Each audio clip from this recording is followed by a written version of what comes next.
doing relationships God's way doesn't always feel like you're winning. Yes. Whether you're single and you're sick of being single, or you're tired of being alone, or honestly, even if you're in a relationship, you found your person, but you're sick of the curfews, or you're sick of don't touch me here because it make me get horny, or you're sick of the certain restrictions that seem to come when you're trying to live for God.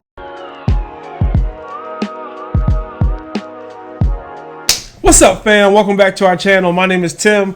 This is my beautiful wife, Pauline, and you're tuning in to another episode of the W Podcast, where you get wisdom in the word with the Wheelers. Hey, so we are super excited to be back this week. We have a really great topic, and I just want to start off by saying, we all should just be honest, because doing relationships God's way doesn't always feel like you're winning. Yes. Whether you're single and you're sick of being single, or you're tired of being alone, or honestly, even if you're in a relationship, you found your person, but you're sick of the curfews, or you're sick of don't touch me here because it make me get horny, or you're sick of the certain restrictions that seem to come when you're trying to live for God and be holy, but also find love in these streets. And while you're out here healing and waiting and praying and still find yourself single, you see people who may be out here clubbing and humping and rubbing Wow. and doing things that may not be and are not honoring to God, but yet they still seem to end up in a relationship. But then honestly, there's also the flip side. It's not always people doing that get married. It's people that are loving the Lord, and honestly, it seems like they're not doing anything. They didn't get on a dating app. They didn't go on a million dates, but somehow they ended up finding somebody that's great. But you're still sitting there like, Lord, when is it going to be my turn? And we want to let you know that if you feel that way, if you feel like you're losing at love, what if God is actually positioning you to win long term in a relationship? Because I think it's so easy to focus on the now. And the now is very real, but it's not all there is to be seen. Yeah, absolutely. So we want to encourage you guys, because it's very hard out here, and it can feel like a lot of times everyone's speaking to married couples, and when you're single or you're dating, that there's kind of no place for you in the church, kind of like you're waiting for your life to start when you get married, in certain levels, socially, spiritually, sometimes. And that's definitely not the case. God is with you where you are, working in you and through you where you are. Sometimes it's just kind of hard to see. And believe it or not, even though it looks like your love life is completely dead, God literally specializes in raising dead things to life and making ways out of no ways, and doing the impossible things that it looks like cannot be done. That's where he specializes. Yeah, so babe, if we're honest, doing it God's way can feel like you're losing for several different reasons.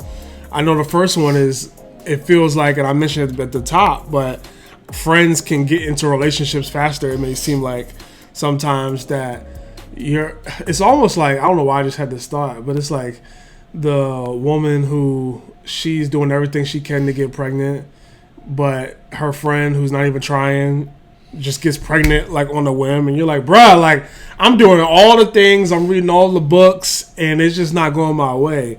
Have you ever resonated with something like that before? Yeah, I think everybody has, where you, even back to high school and college, where if you have a group of friends, I feel like you're on the other side of it, of everyone's getting into a specific school, and then you get this GPA, and you're doing all the extracurriculars, and you get your letter together, and you do all the things, and then you don't get in, and then somebody who didn't really try that hard and didn't really they did not have the top grades. Now you're talking about me in this situation. I didn't say anything. You people really was salty at high school when I got into University of Maryland, which is the top state school here in Maryland, and people were just like, "You? How?" Mm-hmm. And I wasn't even living for God, but it was God's favor, baby. It sure was. So the second thing is no sex.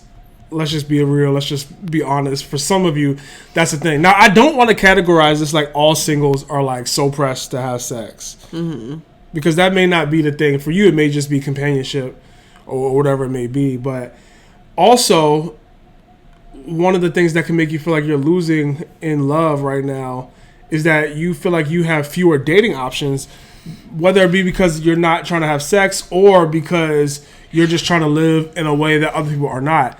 The reason we said no sex at the front is because we get messages from a lot of people who are single, and it's heartbreaking, honestly, of like, I'm really trying to find a godly person, but as soon as I think I found somebody, it comes down to sex. Like, they still are trying to do that, and I just don't get it, and I'm confused.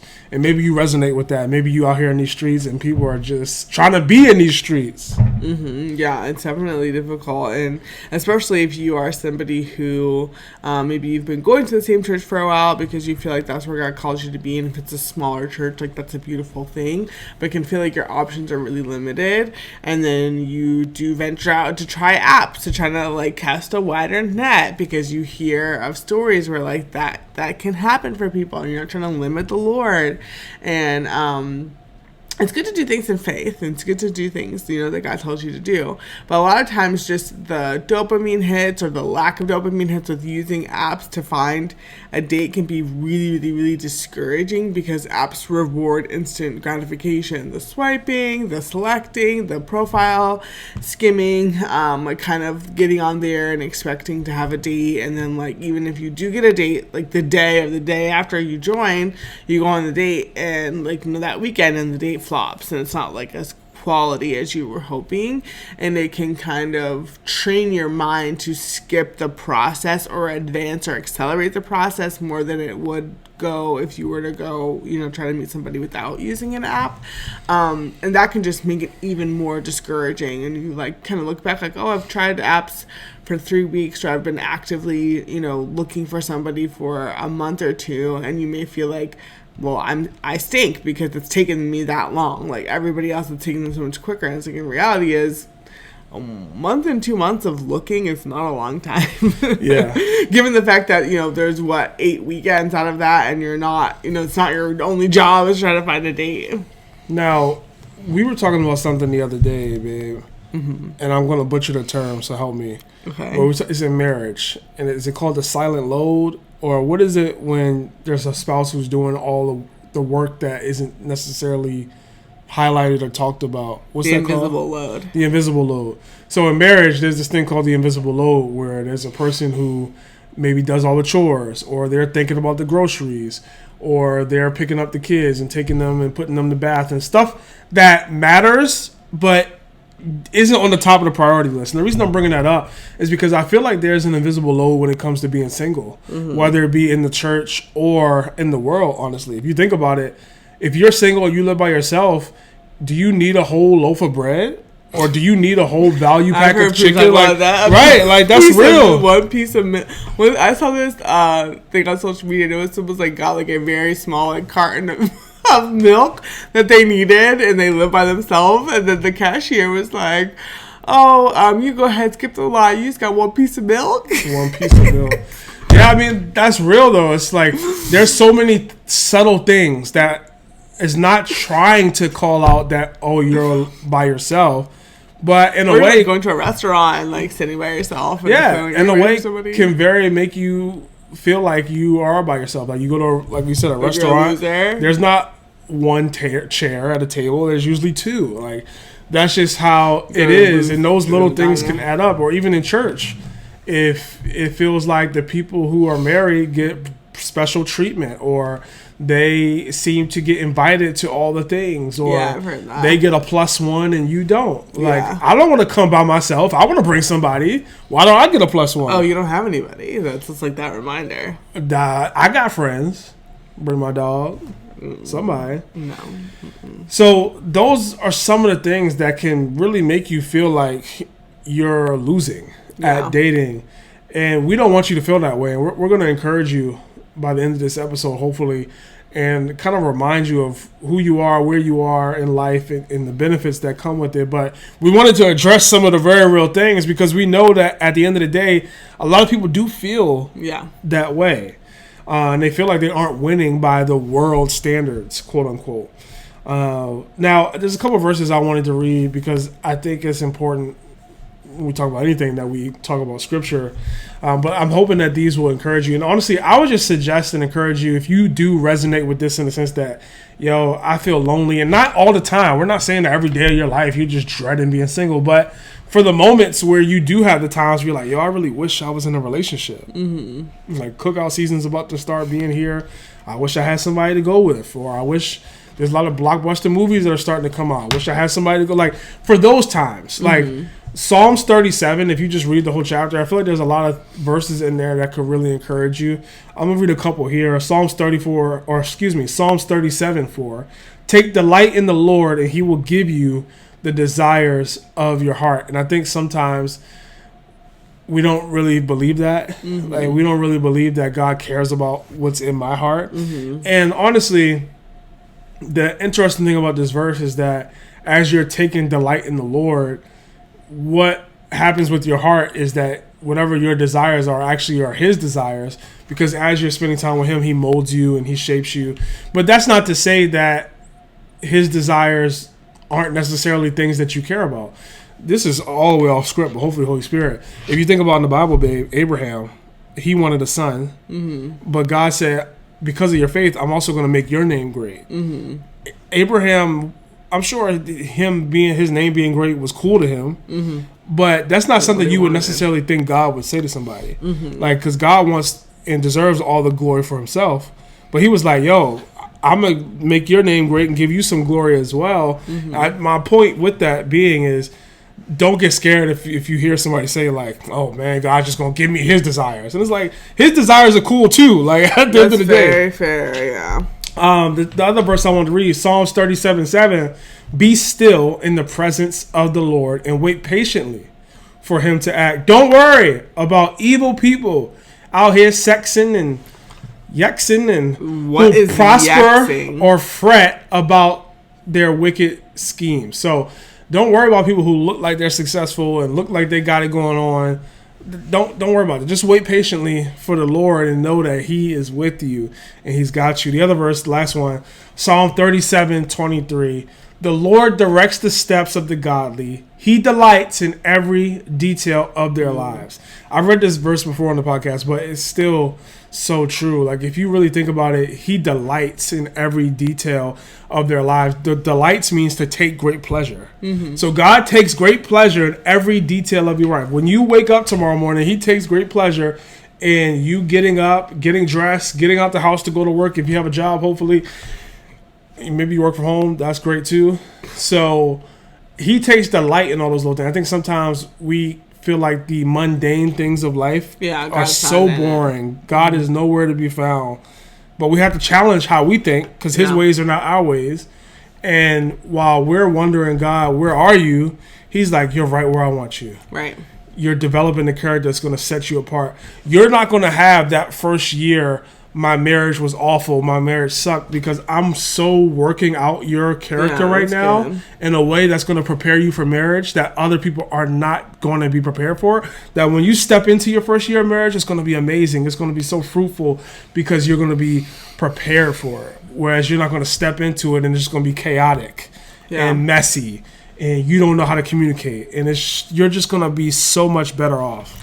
Yeah, I love that because it can be so easy. I mean, honestly, as somebody who's married too, I'm learning this and the Lord's doing this in me as well, of like not just focusing on the big aha moments and like the big like breakthrough miracles. Like of course God is there on like the kind of like the mountaintop moments, I guess we talk about it in the church, but like God is with us and wants to be with us in every single step of the way, like you said. And like the point about like God being in the details, or the verse that says he delights in every detail of our lives that you just read, it's so crazy because like I thought about how it's so easy, y'all know those the parts in the Bible that goes into like all of the genealogies and the names, and you're like, oh my gosh, The like, part people sleep through. yes, and even like, you know, building of the temples and the cherubims on the ceiling. Details. Yeah, My like gosh. God is so detailed, and He did not. And sometimes you kind of think like, God, why is this in the Bible? Because these are like architectural blueprints for, you know, temples that were thousands and thousands of years ago. But I think obviously I'm sure there's so many reasons why the Lord put that in there that I will never understand. But one of them that I chew on often is just like those are examples of how detail oriented God is. Like, you could have just been like, here's a temple, it was tall, and you know, here was this person and what they did with it. And it was like, no, like, God gave us the plans, like the detailed plans where like you could, you know, build it again if you wanted to. And I feel like that just shows us His character. So it's like, if He cares that much about a building and about a temple, how much more us who are like, we're His literal church now. I never thought about this until you said it, or what you just said made me think about it. When God is writing out every single little detail about the temple and the instructions He gave people, like you said, He could have just said, and we built a big temple and it was dope. But I feel like one of the things we can see in God's character is that He's never in a rush. Sure, He could have just said one-liner, so good. But He took His time, because what's the rush? Why can't you get all these details? Yeah. Where are we going? Yeah. And I think sometimes, especially in this 21st century, we feel like we're in a rush, and we feel like we're missing out, and we feel like things aren't moving the way we need to move. And God's like, what's the rush? Yeah. Like, I got time. Well, even like talking about Abraham and how many years he waited to become a father, and you know, that he prayed for, I think it was 25 years or something, and like, you know, he that's patience. Like, that's waiting. I mean, obviously he made some mistakes while he was waiting, Right? But that's the cool thing is, like, he wasn't a perfect person, and you're not perfect watching this either. Like, you've made some mistakes in your dating journey. We make mistakes in our life, so that's a real part. But the repentance and turning back to God is also crucial. Right. And that's why it's kind of important to, like, you know, it's not really about how fast you get married, or like how fast, you know, whatever miracles or whatever, you know, whatever it is you're believing God to see or do. And like, this is literally something the Lord is dealing with me with right now, of like, you know, you're in a process. Don't rush the process. The process is good for you. Is it longer than what you would have wanted and you have chosen and you would choose for yourself? Yes. But also, this is why you're not the Lord of your own life. This is why you're not the master of your own, you know, your own journey. You've submitted to God because you know His way is better. Is His way harder? Yes. Like, especially up front. But like, in the end, it's always better. And a lot of times, you know, we have to remember that, like, obeying God, surrendering to God, it doesn't feel good. It's not supposed to feel good. And of course, we're always reminded of that when we see Jesus on the cross. The cross is the symbol, you know, the universal symbol for Christianity. Like, that reminder to die to ourselves, you know. It doesn't always feel like a reward, but it, you know, a lot of times it even feels like restriction. So you can kind of feel like, well, I could go get a date right now. Like, I really could. Like, I just turned down somebody because they were not God's best for me, because they wanted to have sex, because they were, you know, not as serious about their relationship with Christ as I am. Like, you know, that's hard. That's really hard. And a lot of times that's even harder than I have no options, I have no dates. And like, they're both hard in their own way, to be hidden and then to also like, but I also just feel like, you know, if that's you, if you're the person who's like, hey, I've had to make really hard decisions lately. I'm choosing intentionally to be single because the people that have made themselves available to me are not God's best. Like, they would damage my relationship with the Lord. It would bring me away from what I've worked to be with Him. And like, the fact that you're that vigilant and you're that serious about your relationship with God, like, He's honoring that. You're proving, not even to God because He already knows, but you're proving to yourself how trustworthy you are. And like, those are muscles that you're building for when you do get married, that it's like, all right, I've fought for this. Like, this is weighty. Like, this means a lot to me. Like, I fought for this. This wasn't something that was given to me. And I'm not saying anyone's marriage was given to them, because I don't know that makes sense or is true. But you have to kind of remember that, like, it's very, when you fight for something, it's very hard to walk away from it. And that's a blessing, because hello, we know what the marriage and divorce rates are in 2025, and you don't want to be a part of that. That's why you're making the decisions that you're making now. It's not just about, oh, am I pretty enough? Am I insert the blank enough for somebody to want to be with me? It's more about, am I ready for what's required of a wife, of a husband that is after God's own heart? Because a lot of times we, work on all of the kind of topical things, and like we get our quote unquote lives together, on paper to be married. But, and a lot of people are in that space when they get married, when they walk down the aisle, they have the job, they have, whatever it is, there's people tell them they're supposed to have to get married, but they don't have the character, they don't have the mindset to withstand through 10, 15, 20, 30, 50, 60 years of marriage, because they didn't take the time to go through it, and they rushed. And I'm not just saying like rushed in the sense of like they got married in 3 months. I'm talking about they rushed, like they fell asleep. They were not working while they were single. They were not working on themselves while they were dating for 1 year, 2 years, 3 years, whatever it was. And we always talk about this on this podcast. Like, it's not about, oh, what's a good timeline, 1 year, 2 year, 3 years. It's going to depend on a lot of different situations. But at the end of the day, you can't skip steps. You cannot skip steps. And you can't skip steps in singleness either. Yeah, so we wanted to give you a few things that can help you realize that you actually are winning if you are waiting in a way that honors the Lord.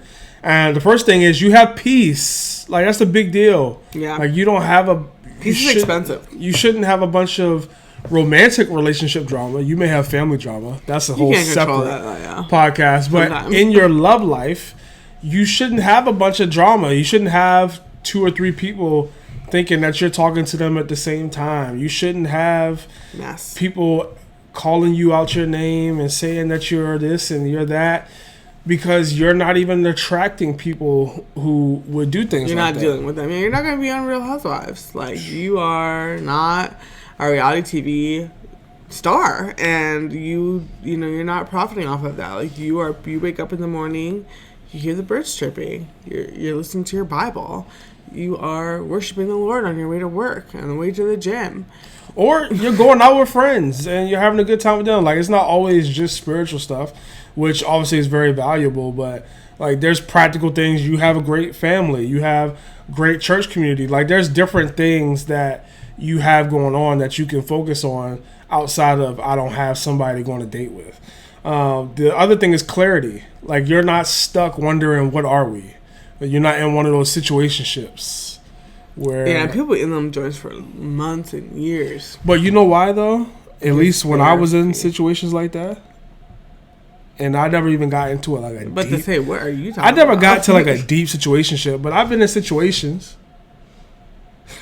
where you're talking to somebody and it's not really going anywhere, but you like having somebody in your phone. Oh yeah, like that's a real thing. That's a real thing. It's like you like having somebody to text.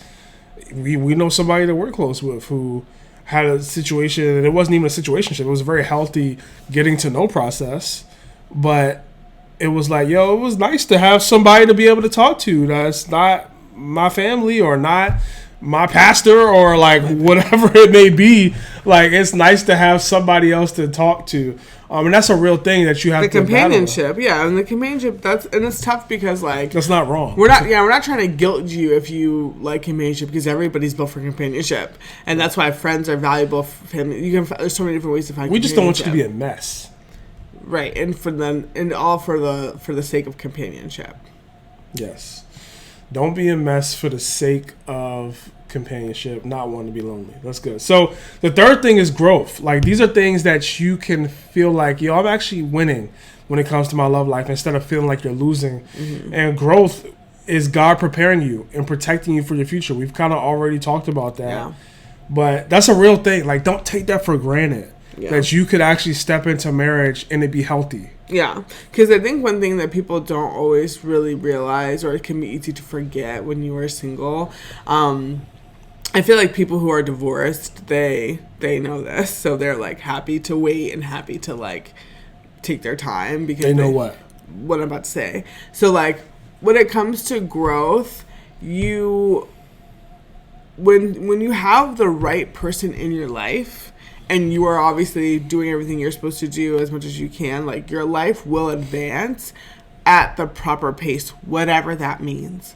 But if you have the wrong person in your life, or you start making decisions that are off, it can tear down and destroy everything that you've built and prevent further advancement and opportunities. And people say this all the time, like, the person who you choose to marry is like the second most important decision you'll ever make after your decision for Christ. And that's so true, because like it's not just like a casual ode to somebody to share my life with. Like, no, like who you marry, that can set you up to meet certain people. I'm not just talking about like networking, like, oh, her brother is like your business partner. I'm talking about like they will help you become the person who is confident, who is bold, who's making decisions that you may not have made on your own. Not saying that you're not bold or confident on your own, because absolutely you can be, and you most likely are if you're listening to this podcast. But who you marry will advance that. We've all had, group projects in school, or you're working with coworkers at work where you're like, hey, and the Prophet Neo said it best. I'm a movement by myself, but I'm a force when we're together. Like, you are great on your own, obviously, but you've worked with coworkers and group, classmates when you were in school where you were like, wow, I had a great idea for this project or for this client. And like when I collaborated with my coworker about it, it just went to the next level. She had a good idea, I had a good idea, and then together our idea was like astronomical. Like, that's, the Lord made us for community. He made us to collaborate. He made us to work with others. Even if you are not married, or you don't get married, for people who never get married, like, you're still collaborating and working with people in every aspect of your life, because you're not meant to be alone and be isolated. So if that's true, then guess what? That means the opposite is true too. If you are not with the right person, your life can be divided. It can be destroyed. I mean, anybody who's been affected by divorce can tell you that it literally does destroy your life in so many ways. And it's terrible. It's devastating. And that's what it's supposed to be. It's breaking up. It's a division, quite literally. That's where the word comes from.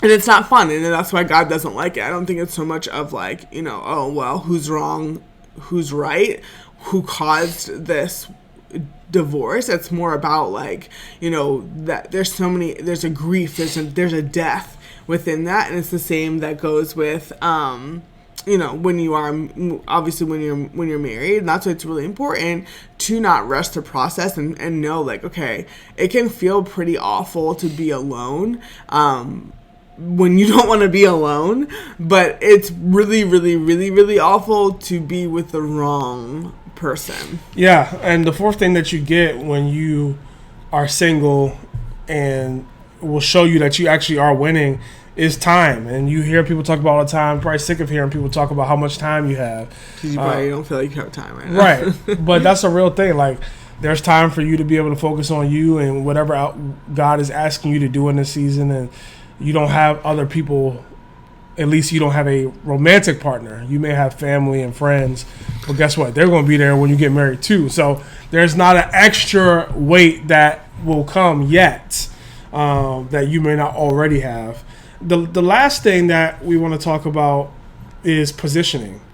And this is where we've talked about it all night, honestly, where God is just building your character. Mm-hmm. And we keep saying it because it matters.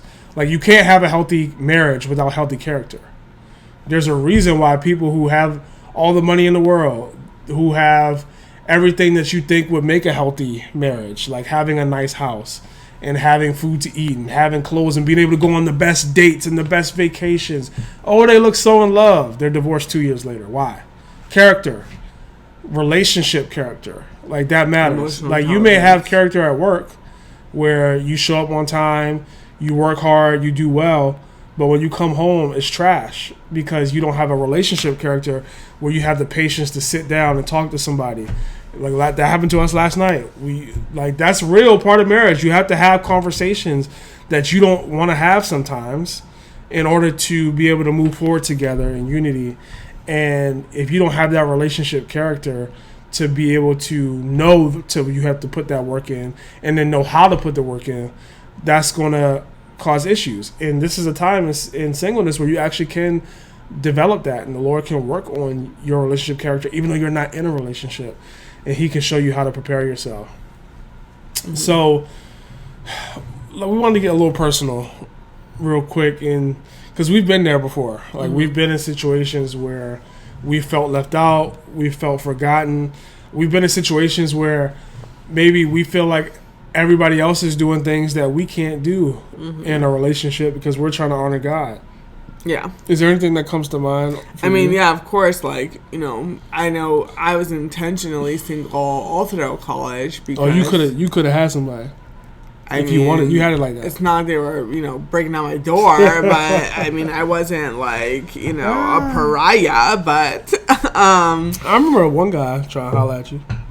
Wow, holla. I haven't heard that in years. Trying to holler at you. Showing your age. I remember seeing you, talking to somebody, or them trying to talk to you. Maybe you were trying to get out the conversation. I'm being serious. I actually do remember seeing somebody trying to talk to you. Do you know what I'm talking about? I don't. And we're going to leave it at that. But anyway, yeah, of course I remember that. And like, luckily for me, because of my age and I had a really strong community, like then that I didn't feel like I was like missing out on anything, but I did, that was a, decision that I made, and like, I mean, there were also more painful decisions kind of surrounding that, like me leading up to getting saved and things like that, and like leaving that relationship alone and not trying to like pursue that further despite my really strong and broken emotions. Yeah. But yeah, being obedient will always cost you, and I think like kind of back to what you said about the character development, like it can be really easy to kind of romanticize marriage when you are single, where you're like, oh, well, when I'm married, I just want to be married because I won't have to do this and I won't have to do that and I won't have to, go through XYZ by myself, or I'll be able to, have somebody with me and all those different things. And like, obviously those things are true, but at the same time, it's not that easy. And if you are not strong enough, and I don't even know what I mean by that in the sense that like, oh, married people are strong, because like that's not always true, but like you don't want to go to level 10 without going through level 1 and 9 first. And we already said this, but like, God is preparing you in the season that you're in, if you do it right. Like, if you are just trying to numb yourself through singleness and like put your head down and like just, wake me up when this is over, can we skip to the good part type of thing, then it's going to be really, really hard. Like, there are painful parts of singleness, but there are painful parts of marriage too. Well, that's why obedience, learning it now while you're single, matters. Mm-hmm. Because, we both lost relationships that we thought were going to end in marriage. Mm-hmm. Like, they both look differently in how we had those relationships and lost them. And when I say lost, I gave it up, and you surrendered it to the Lord. Wow, you really feel like you would think that's funny. No, I don't think it's funny, but you're laughing though, because I'm like, oh, this makes you sound not the best. But in the end, we both decided not to pursue relationships that we were in, even though we wanted to, or even though we thought that's how things should have went. But the reason I bring that up is because our obedience to move on, our obedience to choose to trust God when we didn't understand, is helping us now, because there's times where we need to move on from arguments that we're having, or we need to choose to trust God and not saying something to our spouse and allowing him to work on our spouse's heart, because he can do more in our spouse's heart than we can do with our mouth trying to communicate to them. Like, those little subtle things that you don't think about when you're single prepare you to be able to have a successful relationship when you're married. So we keep saying it, but it's so true. Yeah. And if we would have took shortcuts, like if, and here's the thing, y'all, because let's just be transparent. I think sometimes when you're on a microphone and you have camera, it can seem like you did everything right in your process, and that's far from the truth. Like, I did make the decision to end things with an ex that I had like before I got saved, and I did that. But at the same time, there was like 2 or 3 different times where I was considering going back to Egypt, going back to my ex, when I knew the Lord told me to come out. But I was like, oh, well, maybe he didn't quite mean it like this. Or maybe that was just, in March I had to end the relationship. But, summer coming. I need somebody to go to the beach with. I need, maybe things have changed. And God's like, no, my word is my word. I said what I said. But the cool thing about God is he saw me through that. He knew that was going to happen. And he kept me on his path. Mm-hmm. And he kept me straight. And I think sometimes you may want to veer off, or you may do things that could lead you to veer off of whatever he asked you to do. But just get back on track, trust his will, and then things will work out for you in the end. Because the Bible says all things work together for the good of those who are called according to his purpose. See, we want to get cute in society and just say all things work together for my good. That's not what it says. For those who love God, yeah. It says for those who are called according to his purpose. You can't just be out here doing what you want. Yeah, and even loving God is, it's an action word. So it's like, if you love him, and the Bible says you love me, you'll obey me. And I think, too, it's a good reminder that, like in Psalm 84:11 says that no good thing does he withhold from those who walk uprightly. And, like, so many hard seasons, which, we're all in our own hard season and stage of life in our own way, but, like, reminding myself of that has been such a game changer. Like this verse where it's like, hey, if I really want something, whether it's a job, whether it's a breakthrough, whether it's a healing, whether it's a relationship, knowing that if I really want this thing and I've given it to God, I've talked to God about it, I know that he's heard me and that he will bring it in his way, in his right time.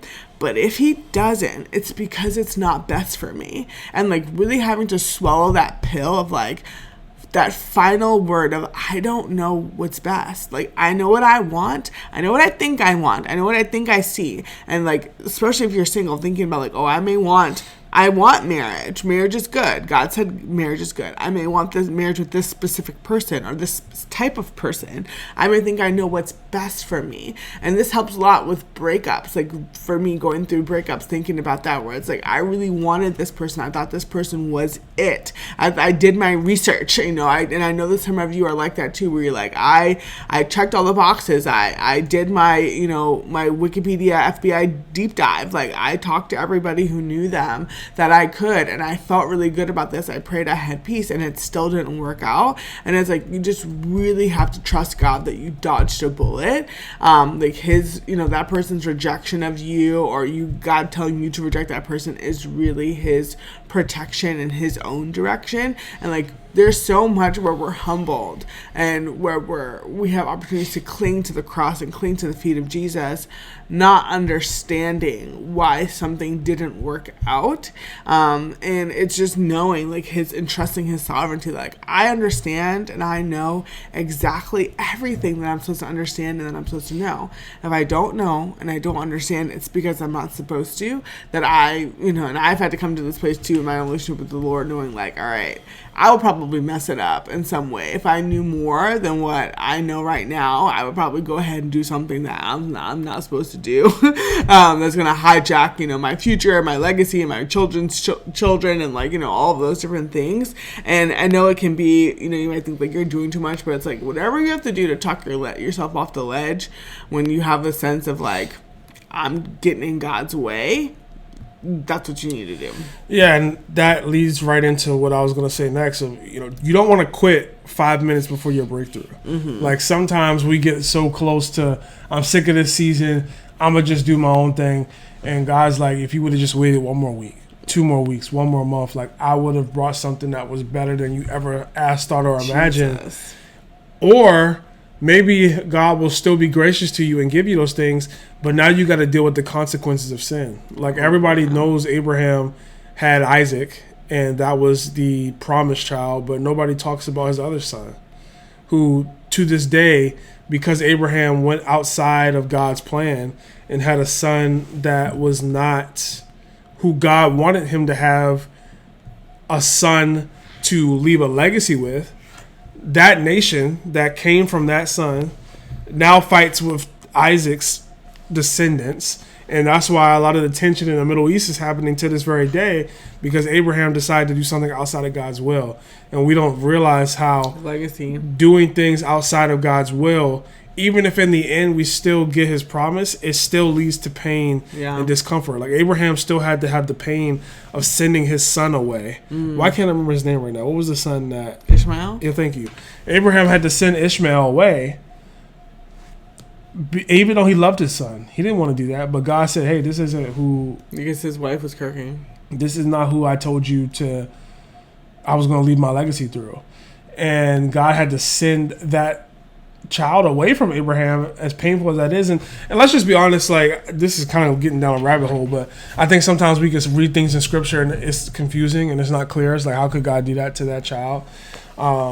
And you just have to trust the character of God. Yeah. And you have to know that his ways are higher than our ways.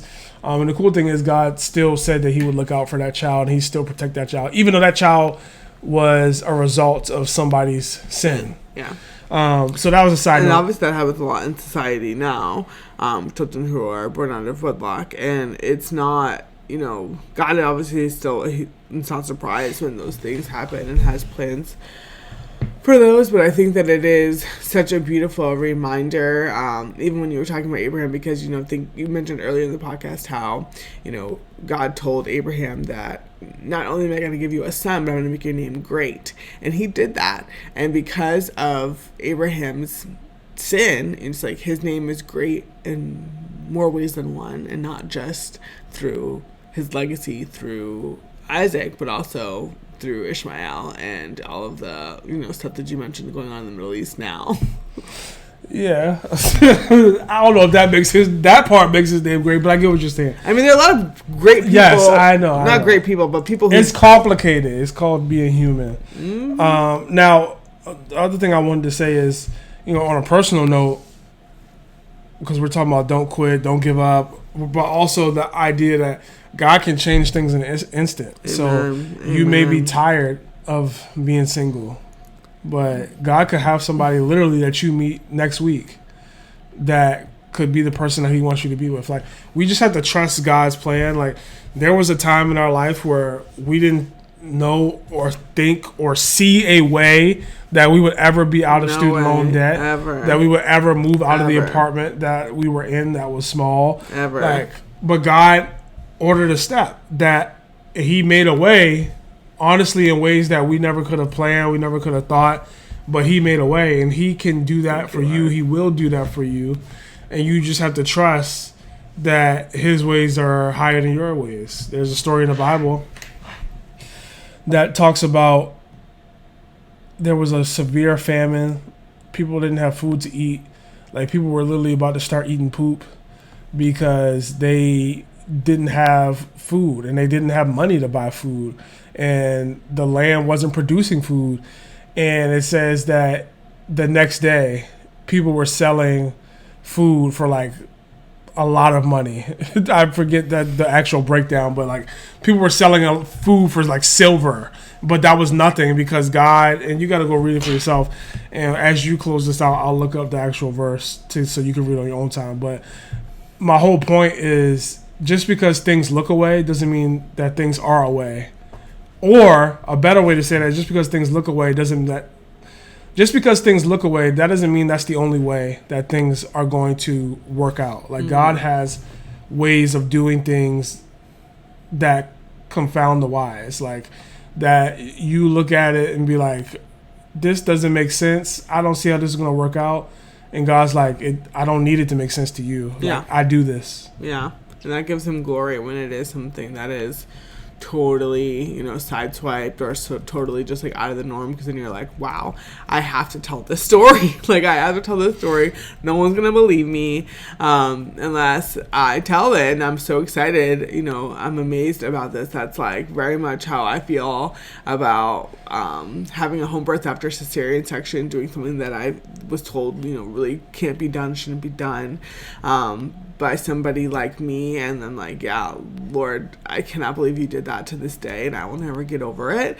That's how I feel about getting saved and knowing the Lord and like literally living for God for over 12 years now. It's like we all have stories like that where it's like, I've seen too much, I don't care what anybody says, like this has changed my life forever. And if people look at me sideways and crazy, I would look at me sideways and crazy if it wasn't my story. I wouldn't believe it if it wasn't my own story. I didn't see it with my own two eyes. And God wants us to have those stories. He doesn't want us to have stories where it's like, oh, well, A plus B equals C.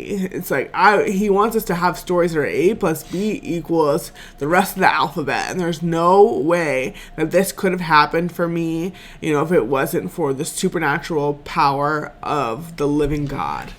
Yeah. If you love the Bible and you want to check out that story I was butchering but was telling accurately at the same time, 2 Kings 6-7, check it out. It's a really cool story that will encourage you of seeing just how quickly God can shift things and change things even when it doesn't look like things are going to work out or things look completely devastating.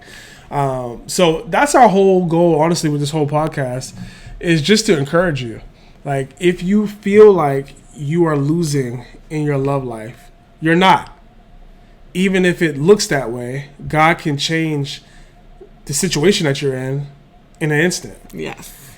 And even if he doesn't, God can continue to sustain you, and you can have a healthy perspective of, I may not have the love life at this moment in time that I want, but I have these other things that are also extremely beneficial, like peace, like clarity, like growing yourself, like time. All of those things are a blessing, and hopefully you at least have a perspective shift in where God has you right now if you were feeling lonely. It's really an opportunity to encourage yourself and like talk to yourself and not let the enemy beat you up, and not let culture beat you up and tell you why you're single and why singleness is not a good thing. Because if you're going to let the enemy beat you up and let culture tell you, define what success is for you, the same thing can and will happen when you get married and let you know, like, oh, well, you're married, but look at this and look at that, look at your finances and look at your health and look at all these things. And it's like, you're always going to be attacked. You're always going to have things that will tell you that you're not, God's best and you're not a good representation of Christ because of you don't have XYZ situation in your life. And like, that's until the day you die, you will have things that you need God to do for you, in you and through you, and that is okay. It's just an opportunity. It's a miracle in the waiting. You have a queue, like, that's okay. Those things are okay. And you know why it's okay? Because the Bible says it's impossible to please God without faith. So you need something that's going to anchor you in faith to continue to please God. Yeah, absolutely. And you always have to just, at the end of the day, it's knowing that, like you said, trusting God's character, knowing he's not holding out on you. And because that's not who he is. He loves you. Like, if you don't have something right now, it's because it's not best for you. And it's not like it's going to come when it's best. Yeah. If this episode was valuable to you, let us know in the comments. Let us know what exactly stuck out to you. Send it to a friend who may be telling you they're sick of being single. Let them know that they have more going on for them than they think. We love to keep it fun and holy over here in these dating streets. And we'll see y'all next week on the W Podcast. Bye. Thanks for watching this video. To get more Christian relationship advice, subscribe to our channel. And make sure you check out our other videos as well.